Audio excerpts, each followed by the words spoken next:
বাংলাদেশের রাষ্ট্রপতি নির্বাচন হবে, এডিটর সাহেব ব্যান্ড পার্টি বাজান। পত্রিকায় নিউজ আসিছে মির্জা ফখরুল কনফার্ম হয়ে গেছে। কে কইছে? একাধিক স্ট্যান্ডিং কমিটির মেম্বার কনফার্ম করেছে। সেটাও নাকি তারেক রহমান কনফার্ম করেছে, নিউজে করছে। বিএনপি আনুষ্ঠানিক বিবৃতি দিছে, দেয় নাই। তারেক রহমানের উপরে তো স্ট্যান্ডিং কমিটি দায়িত্ব দিছে, 12 তারিখ আনুষ্ঠানিক ঘোষণা দিবে, এটা বিএনপি বলছে। আগে ঘোষণা আসুক, তারপরে প্রচার করেন। বিবিসি নিউজ করেছে কে হচ্ছে রাষ্ট্রপতি এটা শুধু প্রধানমন্ত্রী জানে, আর বাংলা মিডিয়া জেনে গেছে। বাংলা মিডিয়াগুলো মুখে আছে মির্জা ফখরুলের প্রেসিডেন্ট বানানোর জন্য। হয়তো তারেক রহমান এর মধ্যে ঠিক করে ফেলেছে, হয়তো হইতেও পারে যে মির্জা ফখরুলই ঠিক করেছে, কিন্তু এটা আপনি কনফার্ম হইতে পারেন না। তো বিএনপির মন্ত্রিসভায় কে আসতেছে এটা শপথ নেওয়ার আগে পর্যন্ত কেউ জানতো না, বিএনপিরও কেউ জানতো না। আর প্রেসিডেন্টের নাম জানিয়ে ফেললো, বাপরে তালে বড় এসে গেছে। অবাক লাগতেছে না? সংবাদ মাধ্যমগুলোর এই অতিরিক্ত উৎসাহ আরো বেশি সন্দেহের জন্ম দেয়। বিএনপি নমিনেশন পেপার কিনছে 2টা, মানে 2জন ক্যান্ডিডেট আছে তাদের। আমি একটা এপিসোড করেছিলাম, সেখানে দেখাইছিলাম যে দলের মধ্যে থেকে রাষ্ট্রপতি নির্বাচন না করে দলের বাইরে থেকে যদি বিএনপি সরকার রাষ্ট্রপতি নির্বাচন করতে চায়, তাহলে প্রফেসর ইউনূস একটা ভালো ক্যান্ডিডেট হইতে পারে। বিএনপির দলের মধ্যে কয়েকজন ক্যান্ডিডেট আছে, ভালো ক্যান্ডিডেট আছে, সকলেই ভালো। মির্জা ফখরুল আছে, মেজর হাফিজ আছে, নজরুল ইসলাম খান আছে। দলের মধ্যে থেকে বাঁচলে এর মধ্যেই হয়তো একজনকে বাঁচবে বিএনপি, এটা আমার বিশ্বাস। কাকে বাঁচতে পারে বিএনপি আসেন একটা আলাপ করে দেখতে পারে। এর পাশাপাশি জামাতের নমিনেশন দিছে একজনকে, এর মধ্যেই অলি আহমেদকে। এটা কেমন হইলো পলিটিক্যালি সেটাও আলাপ করা যাইতে পারে, কারণ রাষ্ট্রপতি পদটা আমাদের জন্য গুরুত্বপূর্ণ। আমাদের এটা আলোচনা করা দরকার আছে। আসেন আল্লাহর নামে শুরু করি। প্রথমে আসি মির্জা ফখরুল ইসলাম প্রসঙ্গে। মির্জা ফখরুল ইসলামের পজিটিভ দিক হইতেছে উনি খালেদা জিয়ার সাথে রাজনীতি করেছেন। তিনি বিএনপির মহাসচিবের দায়িত্ব পালন করছেন দীর্ঘ সময় ধইরা। একজন শিক্ষিত, সুদর্শন, এলিট, ছাত্র ইউনিয়ন করা ব্যাকগ্রাউন্ড, মানে তার লেফট ব্যাকগ্রাউন্ড আছে, মানে বুঝছেন তো। বাংলাদেশের এলিটরা ঠিক যেরকম প্রেসিডেন্ট চায় সেই রকম একজন ব্যক্তি। আসিফ নজরুল তো বলছেই মির্জা ফখরুল প্রেসিডেন্ট হইলে সবচেয়ে ভালো হয়। ফোনদের আলো দিল স্টারও তাইলে এটাই চায়, কারণ আসিফ নজরুল যেটা বলে সেটা ফোনদের আলো দিল স্টারের কথা। যাই হোক, মির্জা ফখরুলের প্রেসিডেন্ট হয়ে গেলে বেশ কয়েকটা ঝামেলা পোহাইতে হবে বিএনপিরে। কি কি ঝামেলা? প্রথম ঝামেলা, মহাসচিব কে হবে? একজন মহাসচিব তো বের করতে হবে, উনি তো আর মহাসচিব থাকতে পারবে না। পদাধিকার বলে রিজভী ভাইয়ের হওয়ার কথা, কারণ তিনি একমাত্র সিনিয়র যুগ্ম মহাসচিব। রিজভী ভাইকে নমিনেশনই দেয় নাই। ওনার মহাসচিব বানানো খুবই কঠিন সিদ্ধান্ত হবে বিএনপির জন্য। তার উপরে আছে বয়স্ক আর ইয়াংদের একটা দ্বন্দ্ব আছে বিএনপির মধ্যে। ম্যাডাম গ্রুপ আর ভাইয়া গ্রুপের মধ্যে কে হবে, কোন গ্রুপ থেকে মহাসচিব হবে, স্থানীয় সরকার মন্ত্রণালয়ে কাকে দেওয়া হবে, এটা দলের মহাসচিব পায় সঙ্গত কারণেই। তাই মির্জা ফখরুলকে প্রেসিডেন্ট বানাইলে অনেকগুলো গুরুত্বপূর্ণ প্রশ্নের সলিড অ্যান্সার লাগবে। মহাসচিব বানানো নিয়ে তো মহাগ্যাঞ্জাম লাগবে দলের মধ্যে। দলের একটা স্ট্যাটাস কো আছে না, এটা মারাত্মকভাবে ব্যাহত হবে মির্জা ফখরুল যদি প্রেসিডেন্ট হয়ে যায়। মির্জা ফখরুল এলিটের পছন্দ, কিন্তু গণমানুষের মধ্যে জনপ্রিয় না। আমি একটা ভোট করেছিলাম, দেখেছেন তো আগে, এইটা সাহেব দেখান একটু আগেও দেখেছিলাম। প্রেসিডেন্ট হিসেবে মেজর হাফিজ পাইছেন 75,000-এর বেশি ভোট, আর মির্জা ফখরুল পাইছে 9,500 ভোট মাত্র। মানে বুঝেছেন তো মির্জা ফখরুল কত অজনপ্রিয় নেতা সাধারণ মানুষের মধ্যে। মির্জা ফখরুল সংগঠনের সাধারণ সম্পাদক থাকার টাইমে সংগঠনে কাজ করেন নাই, লুকায় লুকায় থাকছেন, কোনো সিদ্ধান্ত নেয়নি যখন চূড়ান্ত আন্দোলন হইতেছিল, কর্মীদের সাথে যোগাযোগ রাখতেন না।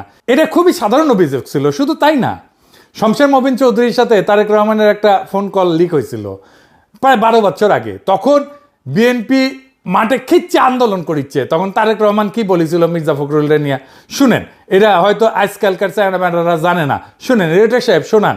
এটা আমার কথা না, এটা খোদ তারেক রহমানের কথা। তারেক রহমানের মূল্যায়ন মির্জা ফখরুলের নিয়ে শোনান। না না, সমঝোতা হচ্ছে পর্দার আড়ালে। হ্যাঁ, পর্দার আড়ালে সমঝোতা হচ্ছে, এবং সমঝোতা হয়ে গেলে আস্তে আস্তে ছাড়া হবে। হঠাৎ কিছু হয়ে যেতে পারে। হ্যাঁ, তো সমঝোতাতে ছাড়া হচ্ছে, ওরা ওদের নিজেদের মতো সমঝোতা করছে। মানে আমাদের কারোর সাথে কি কথা বলছে আপনি কি জানেন এরকম কিছু? আমার জানা মতো কারোর সাথে কথা বলছে না। আজকে তো আলমগীর বাইরে গেছে, তারা মার্ডার চার্জ দিয়ে দিতে। সেটা তো দিতে হবে, কোন ইনভেস্টিগেশন দিলে সেটা। কিন্তু উনি এইভাবে মানে হাইড অ্যান্ড সিক করছে কেন?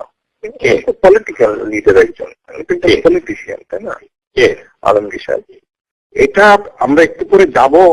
ম্যাডাম এখানে জন্য বসে আছি, তো এটা কি আলাপ আলাপ talk to your mother about it? ওনার ওখানে কথা বলে তো অনেক সমস্যা আছে ফোনে, তো ডিটেল বলা মুশকিল, কিন্তু কথা হচ্ছে যে এরকম হাইড অ্যান্ড সিক করে তো বরঞ্চ এটা রিপারকেশন তো একটু খারাপই হচ্ছে। এটা তো বলা হয়েছে ম্যাডামকে কয়েকবার, কিন্তু বুঝলাম না এটা তো ম্যাডাম ইনস্ট্রাকশনেই বুঝে হচ্ছে, আমি যতটুকু বুঝি আর কি।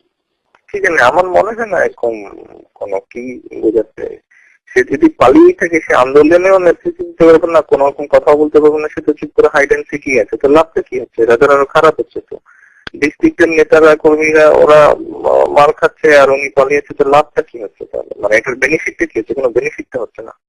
হ্যাঁ, এই প্রশ্নটা অবশ্য অনেকেই করছে এবং আমি ম্যাডামকেও 2-3 বার করেছি। ম্যাডামের একটা কথা হলো যে যদি ওরা ধরা পড়ে যায়, এদেরকে ধরে ফেলে, তাহলে কাজ করবে কে মাঠে? তাহলে কাকে দিয়ে আমি কাজ করাবো? উনি কি খুব একটা কাজ করছে? উনি কি খুব একটা কাজ করতে পারছেন? কোন ইনস্ট্রাকশন দিচ্ছে? কোন ডিস্ট্রিক্টেই তো কথা বলছে না, কিছু হচ্ছে না, কোন ইনস্ট্রাকশন কারো খোঁজ খবরও হচ্ছে না। লাভ হচ্ছে কি? ডিফিকাল্ট টু ফাইন্ড হিম, মানে no one is able to talk to him. উনি যেই চার্জে আছে সেটার জন্য উনি যে ডিসিশন দিবে বা ইনস্ট্রাকশন দিবে সেগুলো তো হচ্ছে না। তো what's the use of hide and seek? শুনিছেন, এর বাইরেও একটা ব্যাপার আছে। প্রেসিডেন্ট পদটা একটা ফাদার লাইক ফিগার, এটা হইতে হয়, ঐক্যের প্রতীক হইতে হয়, এমন মানুষ হইতে হয় যারে বিরোধী দল আস্থায় নেবে। এই পজিশনটারই দরকার হয় সংকটের টাইমে। মির্জা ফখরুল তো বর্তমান বিরোধী দলের উপরে খড়গহস্ত। দেখেন, বলছে ভোট হইলে জামাতের অস্তিত্বই থাকবে না, এনসিপি তো ভোটই পাবে না। হ্যাঁ, এটা অত্যন্ত আক্রমণাত্মক ভবিষ্যৎবাণী। তো উনি তো একটা ইউনিফাইং ফিগার হইতে পারেন না। এখন যদি বিএনপি বানাইতেই পারে, ওনার আর কিছু নাই দেখাইলাম। তারেক রহমানের যে মূল্যায়ন শুনেছেন ওটাই এনাফ। আওয়ামী লীগের জন্য তো ওনার মন কান্দে। উনি বলেন ধানের শীষ আওয়ামী লীগের পাশে আছে, নৌকার পাশে আছে, তাই না? শুনেন, এইটা সে আবার শুনেন। এখন আমাদের যারা এখানে নৌকা করছেন সারা বাংলাদেশে, তারা তো একটু অসহায় অবস্থায় আছে, যে আমাদের মূল লক্ষ্যে পড়ায় গেছে, আমরা এখন কি করবো? তো সেই জায়গায় আমি আপনাদেরকে এইটুকু আশ্বাস দিতে পারি যে আপনারা কেউ হতাশ হবেন না, ধানের শীষ আপনাদের পাশে আছে, আমরা আপনাদের পাশে আছি। আমরা বেঁচে থাকতে আপনাদের গায়ে কেউ ফুলের টোকাও দিতে পারবে না। শুনেছেন? শুধু তাই না, মুজিবের জন্য ওনার পরাণ কান্দে। দেখেন, আমার খুব খারাপ লেগেছে যখন আমি দেখেছি বিজয় সরণির সামনে শেখ মুজিবুর রহমানের যে মূর্তিটা ছিল, দেখি অসংখ্য মানুষ সেই মূর্তিকে দড়ি বেঁধে টেনে হিঁচড়ে ফেলে দিচ্ছে। খারাপ লেগেছে কেন? যে তিনি তো আমাদের নেতা ছিলেন, তাই না? স্বাধীনতা যুদ্ধের সময় তো তার বিরাট ভূমিকা ছিল। এই লোকটাকে এই হাসিনা কত ছোট করে ফেললো যে আজকে তারও মূর্তি নামিয়ে ফেলতে, তার জন্য সম্পূর্ণভাবে হাসিনা দায়ী। শুনেছেন? খুব ব্যথা পেয়েছেন উনি। হাসিনার জন্য শরীয়দ্দির বডিগার্ডের সমস্যা হইতেছে, তাই উনি দুঃখ একেবারে পরাণ পাগল পাড়া হয়ে গেছে। ওরে আমার দুঃখ রে, ওরে আমার মনে বড় দুঃখ রে, দুঃখ আমার মনে রে। যাই হোক, বিএনপির আর এক ক্যান্ডিডেট হতে পারে মেজর হাফিজ। উনি বর্তমানে রাষ্ট্রপতির দায়িত্ব আছেন, জিয়ার সাথে সেনাবাহিনীতে ছিলেন। মেজর হাফিজ পাকিস্তান আর্মিতে কমিশন পান, কাকুলে ওনার ট্রেনিং হয় এবং ওনার ট্রেনার ছিলেন স্বয়ং জিয়াউর রহমান। 1971 যুদ্ধ করেন বাংলাদেশের স্বাধীনতার জন্য, পরে সেনাবাহিনীতে যোগ দেন। তিনি জিয়াউর রহমানের পিএসও ছিলেন, মানে বুঝেন কতখানি সম্পর্ক। মেজর হাফিজের ভাষ্যমতে জিয়াউর রহমান 1974 ওনার বার্ষিক গোপনীয় প্রতিবেদনে, যেটাকে এসিআর বলে, সেইখানে মেজর হাফিজকে সেনাবাহিনীর সর্বোচ্চ দায়িত্ব পালনের উপযোগী করে গড়ে তোলার কথা লিখেছিলেন। ওনারা প্রেসিডেন্ট করলে শুধু একজনকে স্পিকার নিয়োগ দিতে হবে, তাই তো? ইন্টারনাল যে স্ট্যাটাস কো এটা নষ্ট হবে না। বিএনপির খন্দকার মোশাররফ হোসেন স্পিকার হইতে পারেন। ওনার সভাপতিত্বে এই সংসদ যাত্রা শুরু করেছিল, তো জানেন তো, যেটা বলে স্ট্যাটাস কো, এটা তাহলে নষ্ট হয় না। মেজর হাফিজ সাধারণ মানুষের মধ্যে জনপ্রিয়, তার স্পিকারকালীন সময় তার ইমেজ আরো বাড়িয়েছে। দেখেন, প্রেসিডেন্ট হিসেবে তার বক্তব্য শুনুন। কোন জাতি এত সাহসী? আমরা সেই জাতি, তাদেরকে নিয়ে আমরা গর্ববোধ করি। পৃথিবীতে অনেক রাষ্ট্র আছে, তাদের এরকম নাগরিক নাই যে উদ্ধত সঙ্গিনের সামনে দুহাত তুলি আবু সাইদের মতো দাঁড়াতে পারবে। শুনেছেন? এবার শুনেন মুজিব সম্পর্কে তার মূল্যায়ন শুনেন। প্রথম প্রধানমন্ত্রী তাজউদ্দিন সাহেব, আওয়ামী লীগের সাধারণ সম্পাদক, তিনি শেখ মুজিবুর রহমানের কাছে গিয়েছেন, গিয়ে বলেছেন যে পাকিস্তানিরা আক্রমণ করতে যাচ্ছে, দেশের মানুষ স্বাধীনতা চায়, এখনো সময় আছে, আপনি স্বাধীনতা ঘোষণা করুন। শেখ মুজিবুর রহমান সাহেব বললেন যে না, আমি বিচ্ছিন্নতাবাদী হতে পারি না। পাকিস্তান ভাঙাতে আমার কোনো অবদান থাকুক এটি আমি চাই না। সুতরাং স্বাধীনতা ঘোষণা আমি দেব না। স্বাধীনতা ঘোষণা দেননি, পাকিস্তানের এক ক্র্যাকডাউন চালালো, লক্ষ লক্ষ মানুষ ঘর বাড়ি ছেড়ে উদ্ভ্রান্ত হয়ে পালিয়ে যাচ্ছে, গ্রাম থেকে গ্রামান্তরে পালিয়ে বেড়াচ্ছে। পাক বাহিনী মেশিন গান, মোটর, কামান দিয়ে নিরীহ মানুষ গুলি করে হত্যা করছে। এই সময় যে কোনো জাতি অবদমিত হয়ে যেত, চুপচাপ হয়ে আত্মসমর্পণ করত। এমনই এক মহেন্দ্র ক্ষণে জনগণের পক্ষে মা বোনদের ইজ্জত রক্ষার জন্যে, দেশের মানুষের জীবন রক্ষার জন্যে বিপুল প্রতিরোধ গড়ে তুলেছে ইস্ট বেঙ্গল রেজিমেন্ট। এই সময় স্বাধীনতার ঘোষণা দিয়েছেন মেজর জিয়াউর রহমান।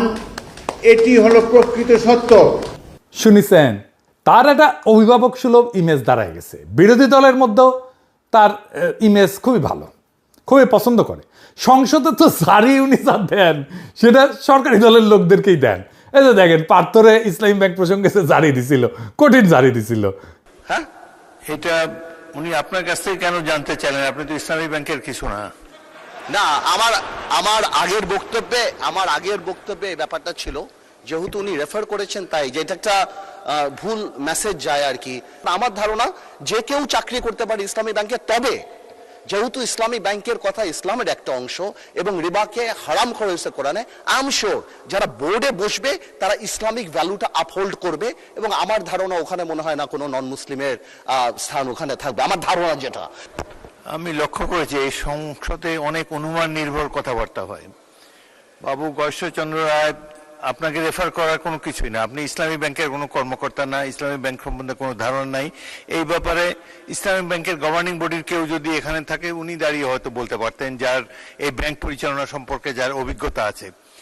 আর যে বিষয়টা অত্যন্ত সেন্সিটিভ, এটা কমিউনাল ইস্যু এখানে রেজ করা হয়েছে। দেখেছেন হাসিনারে কি বলে? দেখেন, আসেন দেখেন, সেটা প্রেসিডেন্ট হয়ে বলতেছে, কিন্তু এইটা দেখেন, শুনেন। আমরা অপেক্ষা করে আছি, আসেন দেশে, দেশে আছেন, দেখা হবে ইনশাল্লাহ রাজপথে। 27 বছর বয়সে মুক্তিযুদ্ধ করেছি, এখন 82 বছর বয়সে আরেকটা করব বাংলাদেশের জন্য। বাংলাদেশের জনগণের শাসন, গণতন্ত্র চিরস্থায়ী করে যাব আমরা। দেখেছেন, ভারত হাসিনারে আশ্রয় দিছে, এটা নিয়ে উনি কি বলছেন শুনেন। ভারতকে ধন্যবাদ যে তারা শেখ হাসিনাকে আশ্রয় দিয়েছে। শেখ হাসিনা এবং আওয়ামী লীগেরা যে এত বড় ভারতের দালাল, দেশের শত্রু, আশ্রয় না দিলে তো আমরা বুঝতে পারতাম না। সুতরাং এই আওয়ামী লীগের ফেরত আসার কোনো সম্ভাবনা আমি দেখি না। আগামী 20 বছরে তারা দেশে আসবে, নির্বাচন করে আবার রাষ্ট্র ক্ষমতায় যাবে, এটি কোনো রকমই সম্ভব না। আবার প্রতিবেশী রাষ্ট্র পেশি শক্তি ধরে তাদের বসিয়ে দিবে, কিংবা কোনো একটা সামরিক বাহিনী তাদেরকে বসিয়ে দিবে, এটাও সম্ভব না। আমাদের আস্থা রাখতে হবে জনগণের শক্তির উপরে। আমরা অনেক ভাগ্যবান, 71-এ বীর শ্রেষ্ঠদেরকে দেখেছি, আর 2024 সালে আবু সাইদকে দেখেছি।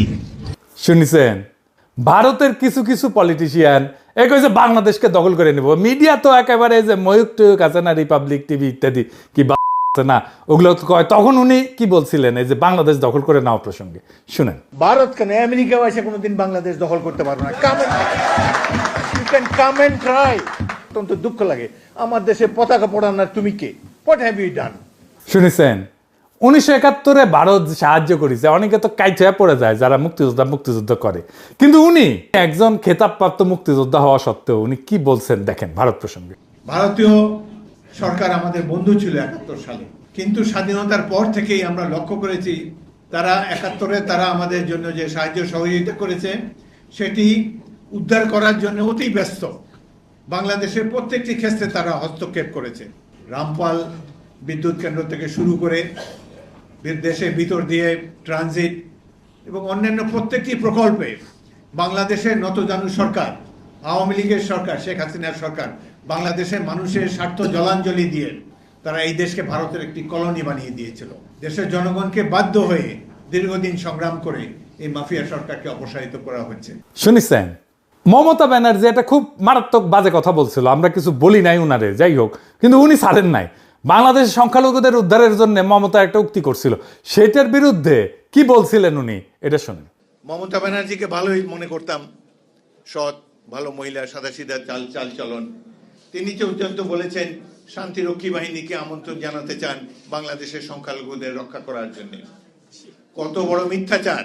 আমরা প্রত্যেকটি বাংলাদেশি নাগরিককে সামরিক ট্রেনিং দিয়ে প্রস্তুত করব যুদ্ধের জন্য। শুনেছেন? তারপরে ধরেন আমাদের পানির ন্যায্য হিসাব ভারতের প্রসঙ্গে কি একটা স্পষ্ট পলিটিক্যাল স্ট্যান্ড উনি নিছিলেন, শোনেন। 54টা নদী ভারতের মধ্যে দিয়ে প্রবাহিত হয়ে বাংলাদেশে প্রবেশ করেছে। প্রত্যেকটি নদীতে অন্যায়ভাবে ভারত সেখানে বাঁধ নির্মাণ করেছে, যে বাঁধ নির্মাণের ফলে আমাদের কৃষক ন্যায্য পানি পাচ্ছে না। আমি পানি সম্পদ মন্ত্রী হিসাবে সবসময় বাংলাদেশের মানুষের ন্যায্য দাবি বলিষ্ঠভাবে তুলে ধরেছি। তাদেরকে বলেছি আপনারা পরিবেশের ক্ষতি করছেন, বাংলাদেশের কৃষকদের ক্ষতি করছেন, সুতরাং অবিলম্বে প্রত্যেকটা নদীতে আমরা প্রত্যেকটা অভিন্ন নদীর পানি ভাগাভাগির জন্য আমি উদ্যোগ গ্রহণ করেছিলাম। তিস্তা নদীর পানি ভাগাভাগির জন্য আমরা একটা সিদ্ধান্ত উপনীত হয়েছিলাম। শুনেছেন? মানে আমি উনার যত ক্লিপ দেখতেছি, আমি দেখতেছি উনি খালি পজিটিভ কথা, পজিটিভ আমাদের কথাই বলতেছেন। মনে হচ্ছে আমাদের মাউথ পিস হিসেবে উনি কথা বলতেছেন। ওনার দুইটা নেগেটিভ পয়েন্ট আছে, একটা খালিদ মোশাররফের সাথে উনি কু করতে যাওয়া, আর 1/11-এর টাইমে বিএনপি ভাঙতে যাওয়া। তো উনি আপনার ইমেজ যে লেভেলে পুনরুদ্ধার করছেন সেটা অবিশ্বাস্য। আমার মতে উনি একটা ইউনিফাইং ক্যারেক্টার হইতে পারেন। আমার ব্যক্তিগতভাবে ডিপ রেসপেক্ট আছে এই লোকটার প্রতি, আমি এটা লুকায়ও না। উনি প্রেসিডেন্ট হইলে আমি খুশি হব ব্যক্তিগতভাবে, কারণ উনি একজন প্রেসিডেন্ট ম্যাটেরিয়াল বাংলাদেশের জন্য। এইবার আসেন জামাতের রাষ্ট্রপতি ক্যান্ডিডেট প্রসঙ্গে একটা আলাপ করি। আমরা তো সবাই জানি যে জামাতের প্রার্থী জিতবে না। তো এই মনোনয়নটা একটা প্রতীকী মনোনয়ন যে আমরা কেমন ধরনের লোককে রাষ্ট্রপতি পদে চাইতেছি, কেমন ধরনের লোককে রাষ্ট্রপতি পদে মনোনয়ন দিলাম। তাহলে এমন একজনকে দেওয়া দরকার যে জামাত এনসিপির ইমেজ বাড়াবে, তাই না? কিন্তু দিল কাকে? অলি আহমেদকে। আসেন অলি আহমেদের একটা বক্তৃতা দেখি চট্টগ্রামে। রাজাকার এবং স্বৈরাচার বেগম খালেদা জিয়া মাত্র 1/3 জনগণের প্রতিনিধিত্ব করে। সুতরাং 2/3 প্রতিনিধিত্বকে বাদ দিয়ে আপনারা কখনোই আজউদ্দিনের নেতৃত্বে কাজ করতে পারেন না। আর বিএনপিতে চলে গেলে 0 হয়। আরে বেগম জিয়া দেখে যাও চট্টগ্রামের মানুষ আজকে কি করে। দেখেছেন? এটা 1/11-এর সময় বক্তৃতা। 2006 সালে খালেদা জিয়ার তারেক রহমানকে উদ্দেশ্য করে বলছিলেন, মা ভালো হইলে ছেলে খারাপ হয় কিভাবে, দুইটাই বদমাইশ। চিন্তা করেছেন? মুখের লাগাম নাই তো তার। এমন একটা মানুষকে, আজ ধোয়া টাইপের মানুষকে প্রেসিডেন্ট ক্যান্ডিডেট করছে জামাত এনসিপি। সে নাকি প্রথম চট্টগ্রামে বিদ্রোহ করেছিল, সেটাও সে কয়। মুক্তিযুদ্ধের সময় ক্যাপ্টেন অলি আহমদ হিসাবে সর্বপ্রথম পাকিস্তানের বিরুদ্ধে বিদ্রোহ করেছিলাম। চট্টগ্রাম সেনানিবাসে গোলাগুলি শুরু হয়েছে, 8ম বেঙ্গল সেনাদেরকে নিয়ে আমি বিদ্রোহ করি। মুক্তিযোদ্ধা তাই 7 খুন মাপ। জামাতের 71 নিয়ে একটা হীনমন্যতা আছে, তাই মুক্তিযোদ্ধা দেখলে ক্যাট হয়ে পড়েছে। সাতক্ষীরা একটা মুক্তিযোদ্ধা এমপি কি পরিমাণে বেইজ্জত হইল না, তাও শিক্ষা হয় নাই ওদের। তারা যদি একজন নন পার্টিজান কাউরে নমিনেশন দিত তাহলে সেটা পলিটিক্যালি ইউজ করতে পারতো। ধরেন সে যদি দিলারা আপারে দিত, তাহলে পরে নারী নেতৃত্ব নিয়ে প্রশ্ন করলে বলতে পারতো, আরে আমরা তো আমাদের প্রেসিডেন্ট ক্যান্ডিডেট করছিলাম একজন নারীকে, আপনারা কি বলেন এই সমস্ত কথা। নন পার্টিজান কাউরে করলে বিএনপির উপরে একটা চাপ সৃষ্টি হইতো যে বিএনপিও তাহলে একটা নন পার্টিজান কাউরে নমিনেশন দিক। কইতো যে দেখো আমরা তো দলের কাউরে দেই নাই, তোমরা কেন দাও না, তোমরা দলের বাইরে দাও। বদিউল আলম মজুমদারের করতে পারতো, মাহমুদুর রহমানের করতে পারতো। কেউ রাজি না হইলেও লাভ হইতো। তখন করুণ মুখ করে মিডিয়ারে কইতো, আমরা তো বলছিলাম, প্রস্তাব করছিলাম, আমাদের প্রস্তাব না বুঝছেন, ওনারা কেউ গ্রহণ করলো না। এত মানুষের সমবেদনা পাইতো। মানুষ বঞ্চিত পরাজিত মানুষকে ভালোবাসে, বিজয়ীকে ভয় করে প্রকাশ্যে, কিন্তু ভালোবাসে পরাজিতকে, বঞ্চিতকে। আমি মাইরা ফাটায় ফেলছি, আমি মাইরা ফাটায় ফেলছি, এটা যদি কেউ বলে দেইকা ভয় পাবে, পিঠ চাপড়ায় দেবে, কিন্তু কেউ তারা ভালোবাসবে না। আর দেখেন আমাদেরকে মারছে, আমার কিন্তু কোনো দোষ নাই, আমি কিচ্ছু করি নাই, এই কথা যে বলবে তার প্রতি মানুষের সিম্প্যাথি আসবে, সমবেদনা আসবে। এটাই হিউম্যান নেচার, এটাই মানুষের চরিত্র, ক্যারেক্টার। এই জন্যই ট্র্যাজিক নায়কেরা মানুষের এত প্রিয় হয়, কারণ সে তো নিজে পদে পদে পরাজিত হয়। দুনিয়ার বেশিরভাগ মানুষের জীবন তো পরাজিতর জীবন, বিজয়ীর জীবন না। তাহলে কি পাইলো এই নমিনেশনে জামাত এনসিপি? আজকে একজন ফোন দিছে, ফোন দিয়ে কইতেছে যে আমি নাম বলি না কারণ আপনারা সবাই তারা চেনেন, কইতেছে আপনি তো পোলাপানদের নষ্ট করছেন। আমি কইলাম কেমনে নষ্ট করছি? কয় যে হাসনাত আবদুল্লাহরে কইছেন জোহরাম মামদানি। আমি কইলাম তো তাই তো বলবো, তরুণদের উৎসাহ দেয় তো বুড়াদের কাজ। একজন তরুণ যদি কাজ করে আনে যেটা একেবারে ট্র্যাশ, কিছুই হয় নাই, বালচাল হয়েছে, তো আমি কি বলবো যে কি বালটা করে আনছো? তা তো বলবো না। বলবো ভালোই করছো, অনেক পরিশ্রম করছো, আসো আমরা দেখি একসাথে কিভাবে এটাকে ইমপ্রুভ করা যায়, তাই তো? এটা তো আমাদের কাজ। আমি সেই ভূমিকায় পালন করি, নানাভাবে উপদেশ দিই, পরামর্শ দিই, চেষ্টা করছি, আমি উৎসাহ দিছি, সমর্থন দিছি। তারা নেয় নাই সেটা তাদের ব্যাপার, এখন এর দায় তো আমার না। যাই হোক, আর একদিন পরে আমাদের সমস্ত অপেক্ষার অবসান হবে। দেখা যাক কাকে আমরা রাষ্ট্রপতি হিসাবে পাই। আমাদের পরবর্তী নির্বাচন তত্ত্বাবধায়ক সরকারের অধীনে হবে এবং রাষ্ট্রপতির একটা ক্রুশিয়াল ভূমিকা থাকবে, এটা আসতেছে। সেজন্য এই পদটা আমাদের জন্য গুরুত্বপূর্ণ। তাই এই পদে কে আসবে সেটা আমাদের জন্য জানা জরুরি, আলাপ করা জরুরি, সব দিক বুঝে দেখা জরুরি। ইনকিলাব জিন্দাবাদ, আজাদি জিন্দাবাদ।